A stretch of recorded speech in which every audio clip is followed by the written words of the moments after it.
Before we ride into today's story, make sure you hit that like button, subscribe to the channel, share this video, and drop a comment telling us where in the world you're watching from.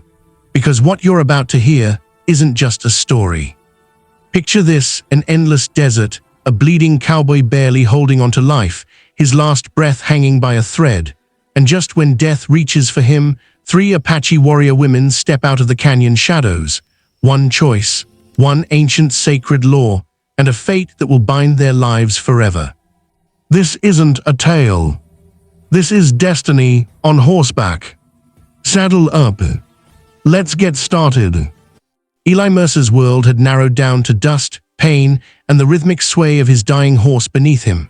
His shirt clung to his body, soaked with blood from the bullet buried deep in his shoulder. Every breath felt like swallowing glass. The sun hammered the desert in sheets of fire, turning rocks into glowing embers. He tried to stay upright, but darkness nipped at his vision, pulling him closer with every stumble Patch took. The cowboy muttered a prayer he didn't truly believe in. Hopping luck hadn't completely abandoned him in this forsaken stretch of canyon. The horse finally buckled on a slope of red sand, its legs trembling before collapsing beneath him. Eli toppled forward, rolling down a short incline before coming to rest against a boulder. His pulse thudded unevenly, each beat weaker than the last. He blinked slowly, unsure how much time he had left. He knew the outlaws chasing him weren't far behind.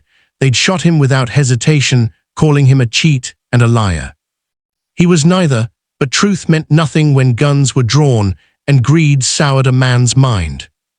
His eyelids sagged as the wind carried faint footsteps, soft, deliberate, not belonging to men wearing spurs or boots. He forced his eyes open and saw 3 figures emerging from the heat-smeared horizon. Women, Apache women, warriors by the way they moved, steady and alert. Their silhouettes grew clearer as they approached, one tall with a spear balanced easily in hand, another carrying a bow, and the youngest gripping a knife carved from bone. Eli knew enough to realize he was too weak to fight or flee. All he could do was breathe and hope. The tallest woman knelt beside him, her dark eyes sharp and assessing. She spoke with authority, her English accented but strong. "You are dying."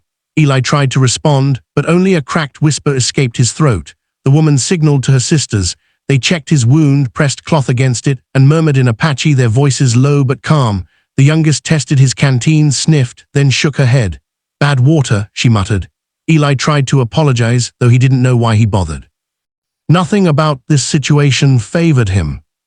Together they lifted him onto a rough wooden frame, dragged behind one of their horses.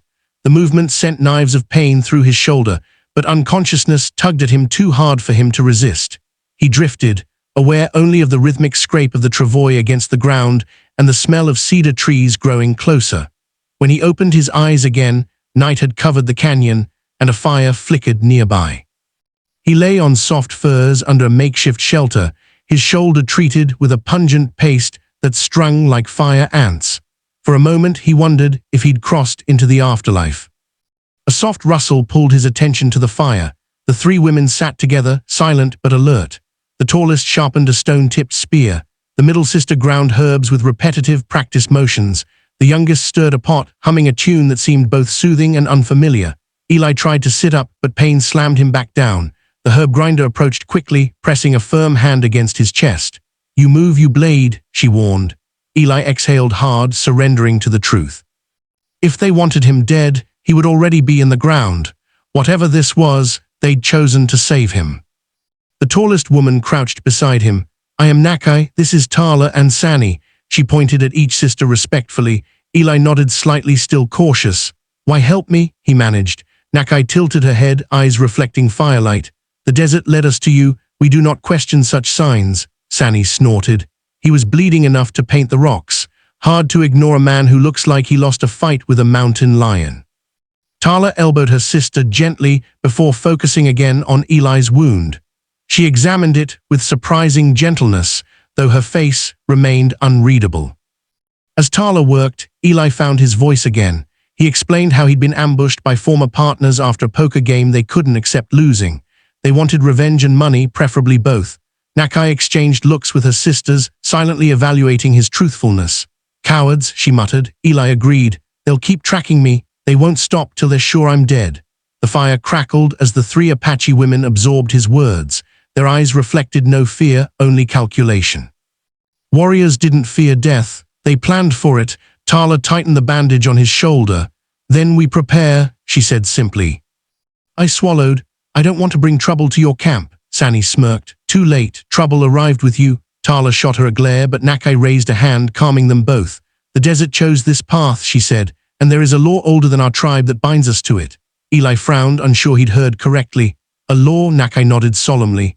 A man found on the edge of death, discovered by women, becomes connected to them, his life and theirs tied by spirit, if the spirits accept him. He becomes husband to the ones who saved him. The words hit Eli harder than the bullet. Husband, he stuttered. Sani laughed openly, unable to resist his shock. Do not worry, Cowboy, we have not claimed you yet. Tala crossed her arms. This is not decided lightly, and you still might die before dawn if the wound worsens. Eli tried to shake his head but stopped when pain flared. I'm not exactly husband material. Nakai smirked faintly. You breathe, you bleed, you survive. We have seen men become husbands for less. Sani added, besides, you don't choose us. We choose you. The idea left Eli speechless and unsettled. Silence settled for a while, broken only by fire pops and Sani's soft humming. Eli stared at the stars above the cedar branches, wondering how a simple cowboy like him could end up tangled in sacred laws and warrior traditions. The thought terrified him almost as much as the idea of the outlaws finding him again. Eventually, exhaustion dragged his eyelids down. Tala noticed and placed a folded hide under his head. Sleep, she instructed. Your body demands it. He obeyed. But just as sleep claimed him, a faint whistle echoed through the canyon, a sound he knew too well. Eli's breath caught. They're here, he whispered. Nakai stood instantly, her spear angled. Tala and Sani reached for their weapons with smooth, disciplined motion. Eli strained to sit up but failed. They'll kill you if they find me, he warned urgently. Sani scoffed. Let them try. Nakai moved to the edge of the camp, scanning the ridges. 6 horses, she murmured. Armed, Tala joined her, listening carefully to the night sounds. They search carefully. They are wary. Eli clenched his jaw. He knew how ruthless they were. They wouldn't hesitate to shoot anyone who stood between them and their prize. The sisters moved like shadows, each taking a position around the camp's perimeter. Tala crouched behind a fallen tree, bow drawn. Sani hid near a boulder, her knife gleaming faintly. Nakai stepped forward boldly, positioning herself where the moonlight touched her shoulders but not her face. Eli tried to lift himself higher to see, but could barely raise his head. His heart hammered as the silhouettes of 6 men appeared along the canyon rim, their figures dark against the silver sky. He recognized 2 of them instantly, Briggs and Mulder, notorious for enjoying violence more than profit. The men whispered among themselves, their voices drifting down with the desert wind. Tracks end near here, Briggs muttered. He's close. I can smell his damn horse. Mulder spat into the sand. We finish him tonight, no loose ends. Eli felt sweat form across his forehead despite the cool night air. Tala glanced back at him briefly, her eyes giving a silent promise. They will not take you. Sani shifted into a crouch, ready to throw her knife at the first outlaw who came into range. Nakai remained perfectly still, waiting for the moment to strike. Briggs signaled his men to spread out, forming a loose semicircle that tightened around the camp.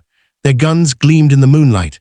They moved cautiously but confidently, not expecting resistance from anyone other than a wounded cowboy.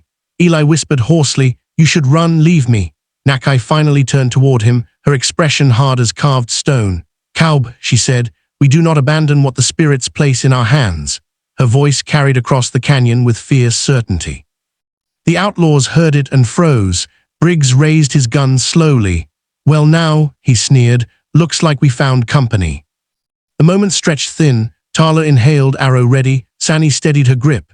Nakai stepped fully into the moonlight, and for the first time Briggs and his men realized they weren't dealing with harmless travelers. "Apache," Mulder growled. "Damn it." Briggs aimed his revolver directly at Nakai. "We don't want trouble," he lied. "Just the cowboy you're hiding." Nakai didn't blink. "He is under our protection." Briggs chuckled darkly. "Then you're under mine." He cocked his gun. Eli's stomach dropped. If anyone fired first, blood would spill across the sand. He prayed silently, not for himself, but for them. Then Tala released her arrow. The sound was soft, almost gentle, but its impact shattered the standoff.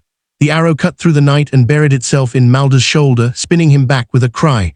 Before the other men reacted, Sani lunged from her hiding spot, her knife flashing as she slashed the leg of another outlaw, sending him to the ground. Nakai charged forward with the force of a storm, her spear sweeping Briggs's gun aside. Chaos erupted instantly. Gunshots cracked through the canyon. Horses reared. Dust spiraled upward like smoke. Eli could only watch, helpless and terrified for the women fighting because of him. Nakai locked blades with Briggs, forcing him back step by step with surprising strength. Tala fired another arrow, dropping a man as he aimed toward her. Sani darted between shadows, fast and unpredictable, striking with precision before disappearing again. But the outlaws were ruthless, firing blindly and shouting curses that echoed across the rocks. One bullet grazed Nakai's arm, drawing blood. Another ricocheted near Tala's foot. Eli pushed himself upright despite agony tearing through him. He couldn't let them die for his sake. He grabbed a fallen stick, useless as it was, and struggled to rise. But his body refused. His vision blurred again. The sounds twisted together, shouts, steel clashing, hooves pounding. He saw Briggs break free from Nakai, raising his gun straight at Tala. Eli tried to scream a warning, but his voice failed him. Tala turned too late. Briggs pulled the trigger. The flash lit the canyon like lightning. Eli felt his heart stop cold. Tala staggered, but she did not fall. Nakai hurled her spear with a roar. It struck Briggs square in the chest, knocking him backward. The other outlaws, panicked and wounded, scrambled onto their horses and fled into the night. As silence crept back over the canyon, Eli sagged, his strength gone. The fire crackled again, small and steady. Sani checked Tala quickly.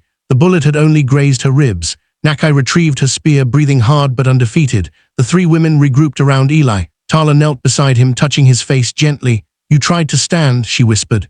"You fool." Sani laughed softly before her tone turned serious. "They will return with more men." Nakai nodded, eyes dark with thought.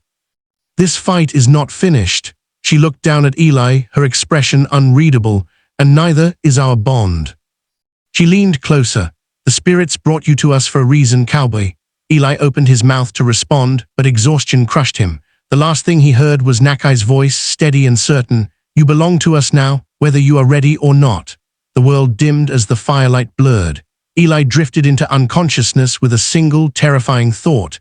This battle was only beginning, and whatever fate the spirits had chosen for him, he could no longer escape it. Eli woke to the smell of smoke long before his eyes opened. At first he thought it was the campfire, but the crackle was sharper, angrier. When he finally forced his eyelids apart, he saw red light dancing across the canyon walls, too bright, too wild. Tala knelt beside him, gripping his arm. "They returned," she whispered. "Mori men, many." Eli pushed himself upright despite the pulsing pain. He heard horses, shouts, gunfire echoing from beyond the ridge. The outlaws had come back with reinforcements, and they were close enough that even the ground seemed to tremble beneath their boots. Nakai strode toward him, her spear in hand, blood streaked down her shoulder like war paint. "They surround the far side of the canyon," she said. "They search for another way in." Sani tightened the strap on her quiver, her eyes blazing. "They want you dead, Cowboy. They think no one stands between them and victory." Eli pressed a hand to his wound and tried to steady himself. "I can't let you fight them alone," he said. Nakai shook her head. "You can barely stand, but you can still listen." She pointed toward the canyon's narrow mouth. "There, we end this." They guided him toward the entrance, a tight passage between two towering rock faces.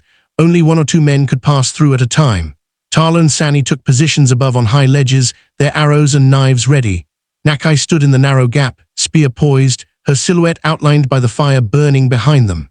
Eli leaned against a boulder, clutching a discarded revolver with trembling fingers. His heart pounded, not from fear of dying, but from fear of their dying for him. The night pulsed with tension as the outlaws rode closer, their torches flickering like angry stars. Briggs's second in command, a scarred man named Cutter, led them. "He's in there," he shouted. "Kill the cowboy and whoever else stands in the way." Cutter charged into the gap first. Nakai met him with a spear strike that knocked him clean off his horse. Before he could rise, she swept her weapon again, ending him instantly. Gunfire erupted. Eli fired back, surprising even himself with the steadiness in his hands. Tala's arrows rained from above with deadly accuracy. Sani moved like lightning along the ridge, her blades catching torchlight before sinking into flesh. One by one, the outlaws fell, their numbers useless in the narrow terrain. The canyon seemed to roar with the battle, hooves pounding, men screaming, the crack of gunshots echoing like thunder. Eli fired until the chamber clicked empty, then grabbed another dropped gun and kept going. Pain burned through him, but something deeper, loyalty, destiny, kept him fighting. At last, when the smoke thinned and the shouts faded, only silence remained. The surviving outlaws fled into the dark, leaving their dead scattered across the canyon floor. Nakai lowered her spear slowly. Tala climbed down from the ridge, bruised but unbroken. Sani wiped her blade on a fallen man's coat before joining the others. They surrounded Eli, their expressions fierce and solemn. "The spirits tested us," Nakai said, "and you stood with us." Tala touched his uninjured shoulder gently. "You fought beside us, even wounded." Sani smirked softly. "And you did not die, that is something." Eli looked at them, 3 warriors, 3 women who had saved him not once but twice. Something inside him settled, like a restless horse finally finding its home. "So," he murmured, voice rough, "what does the sacred law say now?" Nakai stepped closer, her eyes holding his without wavering. "It says your life is bound to ours, and our future is bound to you." Tala nodded. Sani smiled. Eli exhaled slowly, the weight of destiny and peace settling across his chest. "Then I reckon," he said softly, "I'll spend the rest of my days proving the spirits made the right choice." And as dawn broke over the canyon, painting the sky with colors of fire and gold, the cowboy stood beside the 3 Apache women, no longer a dying stranger, but a man claimed by spirit, by survival, and by love strong enough to outlast the desert itself.